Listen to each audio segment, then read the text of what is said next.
Hi there guys, welcome to this review of Mortal Realms issue number 2. So we've got some grey plastic, which is different to issue 1. Issue 1 was the same as Warhammer 40k Conquest in that it coloured the plastics.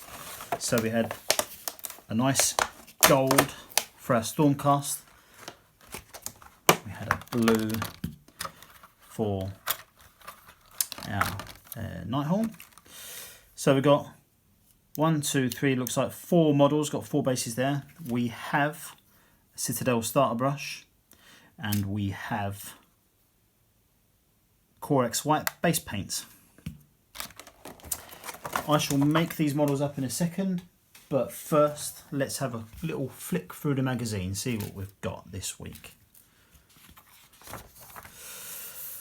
In this issue, the terrifying Myrmourn Banshees join the ghostly ranks of the Nighthaunts. This issue explains the history behind Nagash's hatred for his rival Sigmar. You also take the first steps into one of the more exciting and rewarding parts of the Age of Sigmar hobby, painting your miniatures. Last but not least, the battle continues in the second of our playthrough guides. Happy hobbying. So we've got, let's go through this. Information about the Myrmourn Banshees,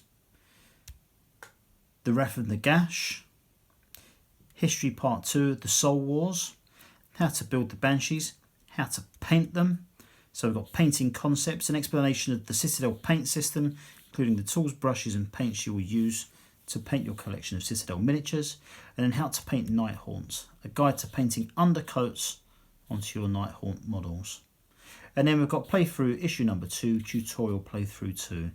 Second part of our step-by-step guide to Warhammer Age of Sigmar introduces the terrifying Myrmourn Banshees and their cruel chill daggers. Okay, so cool. It sounds pretty good. So, Myrmourn Banshees, I'll just give you some of the information. The Myrmourn Banshees were once women who practiced the arcane arts and sought out magical knowledge. In the search for power, they failed to pay the proper respect to Nagash. In death, he has cursed them, forcing them to forever seek out and devour the magic they craved in life. And then it's got a bit about their gear. So, the screams. Myrmourn Banshees unleash the terrible screams of rage and misery as they attack their victims. Chill grasp. Despite their ghostly forms, Banshees can grab and tear at the living or stab them with their chill daggers. Soul Eaters. The cold touch of a Banshee saps the will and strength of the living, eating away at their souls. Spell Eaters. The Myrmourn Banshees hunger for magical energy. They can eat spells as they are cast and drain the magic from enchanted weapons. And then we've got Chill Daggers. Myrmourn Banshees are armed with cruel blades known as Chill Daggers. These ice-cold weapons possess vicious points and are capable of passing through all but the mightiest of magical armour with ease. Myrmourn Banshees, who have devoured enough magical energy, attack with even greater fury, descending on their enemies with a flurry of thrusting strikes. Even powerful enemies have met their end beneath a swarm of shrieking Myrmourn Banshees and their chill daggers. And they've got some stuff here. Enchanted weapons. The Storm Smite mauls and maces carried by sequitors can destroy the ghostly form of a Banshee, striking them with the power of a thunderstorm. And the shields of Azir. The magical shields carried by sequitors can be empowered by the storm of the magic of Azir to block and parry the vicious thrusts of a chill dagger. Okay, now we've got the Wrath of Nagash. Nagash hungers for the soul of the dead, considering them all to be his rightful due. Any who attempt to steal this source of power soon find themselves the target of his vengeful schemes. Even Sigmar will not be spared from the god of death's terrifying wrath. Cool. What's next? Information on the Soul Wars. Nagash claims all of Shyllish and every soul that enters his realm. To his fury, others dare to challenge this right. From the God King Sigmar to the Dark God of Chaos, who withhold the souls of the great Necromancer, will be made to suffer as his plans for revenge fall into place. Then we've got our build guide. Then we've got our paint guide, how to paint Citadel miniatures. I won't take you through that, but it does briefly tell you how to set up your area. Citadel water pot. It's the most unneeded product of all time, but I've got one and they are pretty cool. Bits about paints and brushes.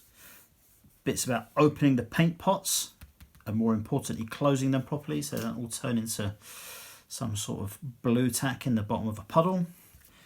A painting palette it tells you about, again trying to thrust more GW products upon the public at large. How to get paint on your brush. Now how to paint Myrmourn Banshees. Now all this does is it shows us how to do the base coats of Corax white. And it tells us to do 3 coats. And it shows you the stages in between. It's actually quite good. How to paint Myrmourn Banshees. How to paint Chain Rasp Horde. It tells us how we should look at the end of the day. And actually, do you know, without a primer spray, I have to say it is quite good. I very rarely do 3 coats for a base coat, and I like the fact that they've given us the images here because there is a decent difference between all 3. Cool, very nice.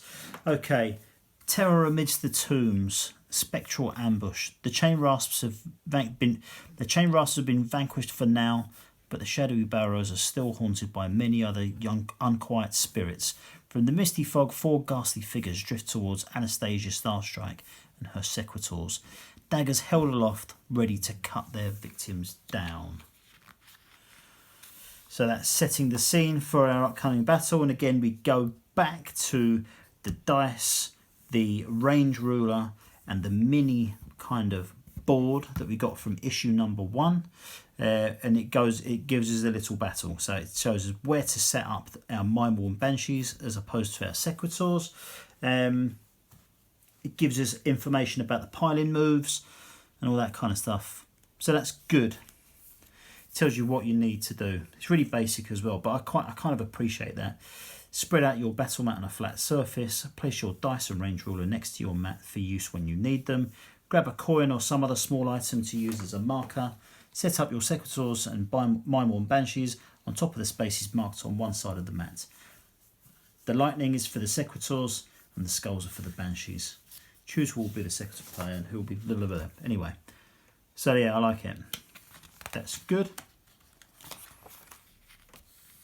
So more taking you through the turns, the Banshees attack, the Sequitors attack, and more of the Sequitors attack. So yeah, very good.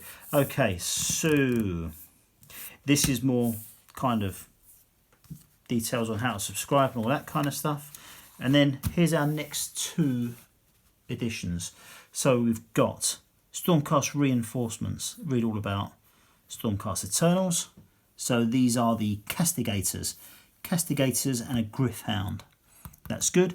Now I'm definitely getting this because I've got Warcry, and most of what we got here will be good to go into to create a Warcry warband for the Stormcast Eternal. So that's good. And in issue 4, the ghostly hordes grow in number. Learn more about mortal realms. And in this we've got Glaive Wraith Stalkers, 4 of those. And again, and I know that these are used in Warcry for a warband as well. So very good. So I'm looking forward to getting this. It's I think it's been a good start. I think it's going to be a really good series, and I'm definitely going to keep up to date with it. So anyway, let's build these Myrmourn Banshees, and then we'll take a look. Okay, so let's take a look at some of our Banshees. So they are cool models. A little bit spindly to put together, but still very nice. So these 2 look very similar. There's that. This one's got a very different pose.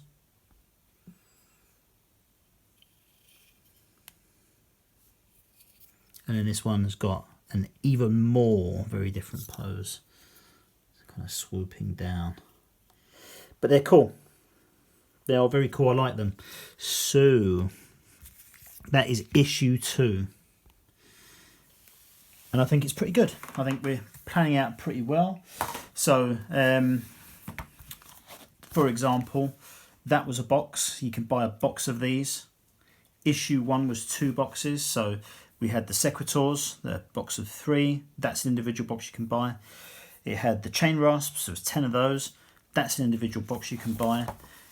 And I believe that these are following the same. I think you can buy these as individual sets as well. So I'm sure that this is going to give us more and more of things like fleshing out Soul Wars and that kind of thing, the big box set. I'm sure we'll get pretty much all of that stuff. But yeah, I think we're off to a flying start, and I think it's very good. So I very much look forward to getting issues 3 and 4, and when I get them, I will show you all about it. See you later.